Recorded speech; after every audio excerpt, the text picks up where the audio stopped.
Assalamualaikum warahmatullahi wabarakatuh. Salam sejahtera untuk kita semua.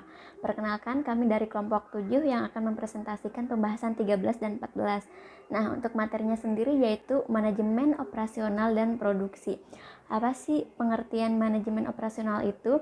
Yaitu suatu usaha pengelolaan secara maksimal penggunaan semua faktor produksi yang ada, baik itu tenaga kerja, mesin, peralatan, raw material, dan faktor produksi lainnya dalam proses transformasi untuk menjadi berbagai macam produk barang atau jasa.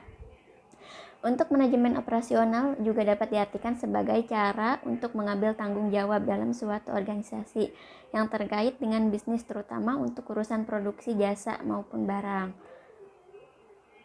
Untuk tugas manajemen produksinya sendiri yaitu segala sistem yang berhubungan dengan produksi dalam sebuah perusahaan. Aktivitas produksi akan sangat terlihat dengan jelas pada perusahaan manufaktur yang secara fisik menghasilkan produk, sedangkan organisasi akan lebih menonjolkan aktivitas jasa. Meskipun produk jasa berbeda dengan produk barang, fungsi operasinya tetap mengubah sumber daya menjadi produk. Nah, di sini saya akan memberikan sedikit contoh ciri-ciri barang atau produk nyata dan ciri-ciri jasa atau produk tidak nyata.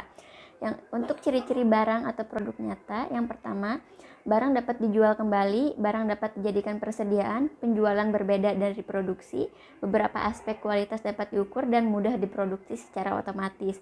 Nah, untuk ciri-ciri jasa atau produk tidak nyata yaitu jasa tidak dapat dijual kembali, banyak jasa tidak dapat disimpan, penjualan merupakan bagian dari jasa, banyak aspek kualitas sulit diukur dan sulit diproduksi secara otomatis. Untuk tugas manajemen operasi yaitu segala fungsi berhubungan dengan proses manajemen yang mencakup perencanaan, pengaturan, pengelompokan dari tenaga kerja dan staf yang bertanggung jawab sebagai pemimpin dan juga pengendali. Untuk tanggung jawab manajer operasional diantaranya adalah menghasilkan produk berupa barang atau jasa yang dapat mendatangkan keuntungan bagi perusahaan, mengambil keputusan yang berhubungan dengan fungsi operasi dan sistem transformasi, mengambil keputusan yang didasarkan dari fungsi operasional. Untuk fungsi produksi dan operasional manajer diantaranya adalah mendukung proses produksi dan operasional dalam organisasi sebuah perusahaan dan penyedia jasa yang dapat mendukung pelaksanaan pelayanan produksi. Ruang lingkup manajemen operasional dan produksi yang harus diperhatikan adalah seleksi dan perencanaan desain produk, seleksi maupun perencanaan proses dan peralatan, pemilihan lokasi pabrik, tata letak dan fasilitas pabrik, perencanaan lingkungan kerja, dan persoalan standar. Nah, untuk pengendalian produksinya sendiri yang harus dijalankan harus diawasi agar tidak keluar dari jalur perencanaan yang telah disusun sebelum dan dapat terkendali. Langkah pengendalian bertujuan untuk mengoptimalkan keuntungan yang dapat diperoleh oleh perusahaan dengan cara mengurangi kesalahan yang dapat merugikan perusahaan. Untuk presentasi selanjutnya akan dilanjutkan oleh teman saya. Selanjutnya yang ketiga, sistem informasi produksi terdiri dari 3 bagian, diantaranya yang pertama, struktur organisasi, proses dalam menjalin hubungan antara komponen organisasi supaya aktivitas dari organisasi tersebut dapat diarahkan untuk mencapai target organisasi. Yang kedua, produksi atas dasar pesanan. Perlakuan yang baik pada permintaan konsumen yang seringkali random dan berbeda. Yang ketiga, produksi untuk pasar. Biasanya perusahaan atau produsen yang telah memiliki basis pasar yang cukup baik untuk melakukan kegiatan produksi secara reguler. Selanjutnya, tanggung jawab, tugas, dan fungsi manajer operasional dan produksi. Beberapa tantangan etis yang dihadapi para manajer operasi adalah sebagai berikut. Mengembangkan dan menghasilkan produk yang aman dan berkualitas secara efisien, menjaga lingkungan yang bersih, menyediakan tempat kerja yang aman, menghormati komitmen-komitmen dalam lingkungan masyarakat. Tanggung jawab manajer operasi adalah menghasilkan barang jasa, mengambil sebuah keputusan mengenai fungsi operasi serta sistem transformasi, mengkaji pengambilan sebuah keputusan dari suatu fungsi operasional. Beberapa macam pengambilan keputusan dalam manajemen operasi. Yang pertama, proses, yaitu keputusan mengenai proses fisik dan fasilitas yang dipakai. Yang kedua, kapasitas, yaitu keputusan untuk menghasilkan jumlah, tempat, dan waktu yang tepat. Yang ketiga, persediaan, yaitu keputusan persediaan mencakup mengenai apa yang dipesan, seberapa banyak, kualitas, dan kapan bahan baku itu dipesan. Yang keempat, tenaga kerja. Keputusan tenaga kerja mencakup seleksi, rekrutmen, pengajian, PHK, pelatihan, supervisi, kompensasi, dan promosi terhadap karyawan penggunaan tenaga kerja spesialis.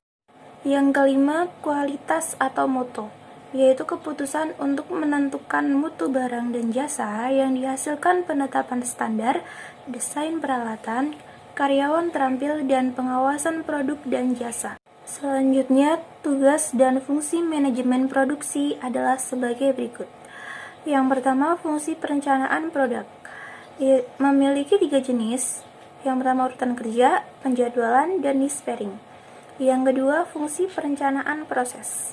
Berkaitan dengan penetapan metode terbaik, paling efektif dan efisien, sehingga sumber daya yang tersedia bisa teraplikasikan dengan baik dengan sebuah proses produksi yang sesuai dengan tujuan semula. Yang ketiga, fungsi persediaan. Berhubungan dengan bahan baku, mutu, dan tempat produksi yang tepat dengan mempertimbangkan biaya serendah mungkin. Yang kelima, kualitas atau mutu, yaitu keputusan untuk menentukan mutu barang dan jasa yang dihasilkan penetapan standar, desain peralatan, karyawan terampil, dan pengawasan produk dan jasa. Yang keenam, fungsi distribusi, bertujuan agar dapat proses produksi bisa dilakukan dengan cepat dan yang sekecil-kecilnya. Manajemen strategik. A. Pengertian manajemen strategik. Manajemen strategik adalah ilmu mengenai perumusan, pelaksanaan, dan evaluasi keputusan-keputusan lintas fungsi yang memungkinkan organisasi mencapai tujuannya. Berikut adalah manajemen strategik menurut beberapa ahli. Yang pertama, Haidar Nawawi. Perencanaan berskala besar atau strategik yang berorientasi pada jangkauan masa depan yang jauh atau visi dan ditetapkan sebagai keputusan pimpinan tertinggi. Yang kedua, Wieland and Hanger. Sesuatu kesatuan rangkaian keputusan dan tindakan yang menentukan kinerja perusahaan dalam jangka panjang. Yang ketiga, Laureen R. George William F. Clutch. Sejumlah keputusan dan tindakan yang mengarah pada penyusunan suatu strategi atau sejumlah strategi yang efektif untuk membantu mencapai sasaran perusahaan. Yang terakhir adalah Hussein Umar. Manajemen strategik sebagai suatu seni dan ilmu dalam hal pembuatan atau formulating, penerapan atau implementing, dan evaluasi keputusan strategis antara fungsi yang memungkinkan sebuah organisasi mencapai tujuannya. B. Karakteristik dan rumusan manajemen strategik. Karakteristik manajemen strategik ada 6 poin. Yang pertama, manajemen strategi bersifat jangka panjang. Yang kedua, manajemen strategi bersifat dinamik. Yang ketiga, manajemen strategik merupakan sesuatu yang berpadu oleh manajemen operasional. Yang keempat, manajemen strategik perlu dimotori oleh unsur-unsur pada manajemen tingkat puncak. Yang kelima, manajemen strategik berorientasi dan mendekati untuk masa depan.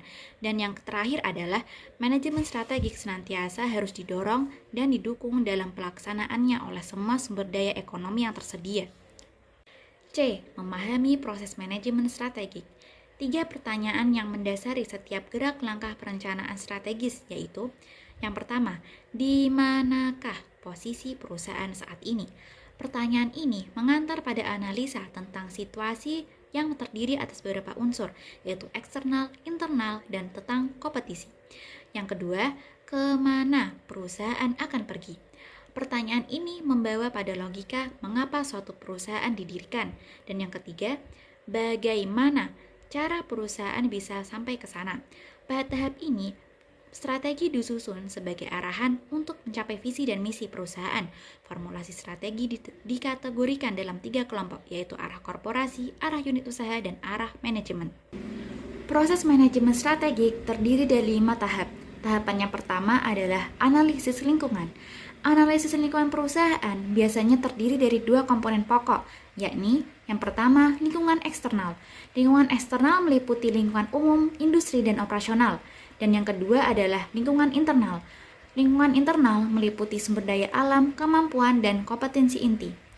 Tahapan yang kedua yaitu penetapan misi dan tujuan. Suatu organisasi besar maupun kecil pasti memiliki misi. Misi adalah suatu tujuan yang unik, membedakan dari perusahaan-perusahaan yang lain yang sejenis dan mengidentifikasi cakupan operasinya. Sedangkan tujuan adalah sesuatu yang harus dicapai. Tahapan yang ketiga adalah perumusan strategik. Untuk mencapai daya saing dan memperoleh profit yang tinggi, perusahaan harus menganalisis lingkungan eksternal, mengidentifikasi peluang dan ancaman dalam lingkungan tersebut, menentukan di antara sumber daya internal dan kemampuan yang dimiliki, dan memilih strategi yang cocok untuk diterapkan. Tahapan yang keempat adalah implementasi strategi. Tindakan pengelolaan bermacam-macam sumber daya organisasi dan manajemen yang mengarahkan dan mengendalikan pemanfaatan sumber-sumber daya perusahaan seperti keuangan, kemanusiaan, peralatan, dan lain-lain melalui strategi yang telah diambil direalisasikan. Tanggung jawab utama dari seorang manajer dalam mengimplementasikan strategi yang dipilih yaitu A. Melakukan pembagian tugas-tugas beserta urutan kegiatan yang akan diambil. B. Menentukan siapa yang bertanggung jawab atas tugas tersebut. C. Menetapkan struktur pokok organisasi tempat implementasi akan berlangsung. D. Menentukan sumber daya fisik dan manusia. E. Menetapkan jenis-jenis prestasi yang diperlukan. F. Menentukan motivasi pribadi dan sistem perangsang yang akan digunakan. G. Menganalisis hubungan utama antara orang-orang, organisasi, dan kegiatan yang memerlukan koordinasian. H. Menjamin tingkat partisipasi yang tepat dalam perumusan dan operasi sistem dan proses implementasi. I. Menetapkan sistem informasi yang tepat. J. Mengadopsi program latihan, menjamin keefektifan kepemimpinan manajemen. Tahapan yang kelima adalah evaluasi dan pengendalian strategi.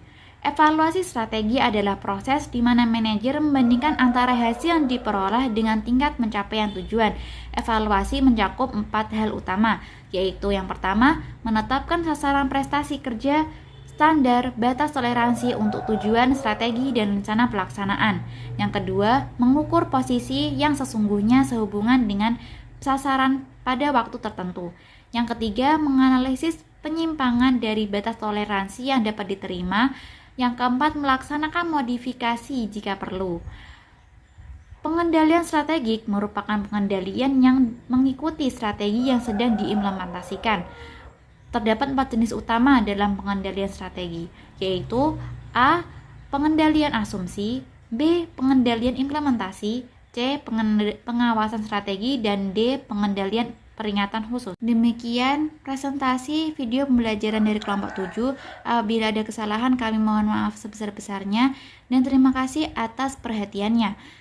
Wassalamualaikum warahmatullahi wabarakatuh.